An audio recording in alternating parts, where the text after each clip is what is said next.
Today special dinner recipe என்னென்னு பார்த்தீங்கன்னா butter chicken மசாலாங்க. அது எப்படி செய்யணும் சொல்ல வ்ளாகில் காமிச்சிருக்கேன். அண்ட் இது என்னோடய style of butter chicken masala. And உங்களுக்கு எந்த டைப் ஆஃப் சிக்கன் மசாலாஸ் பிடிக்கும்னு சொல்லிட்டு கமெண்ட்டில் சொல்லுங்கள்.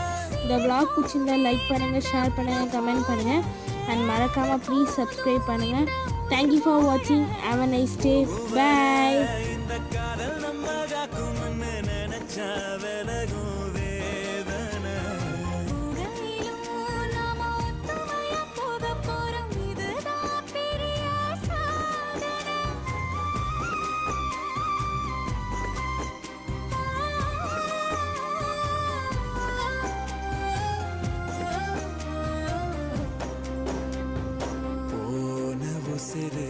வந்துருச்சு உன்னை வாரி அணைக்க சொல்லிருச்சு இது போல இனி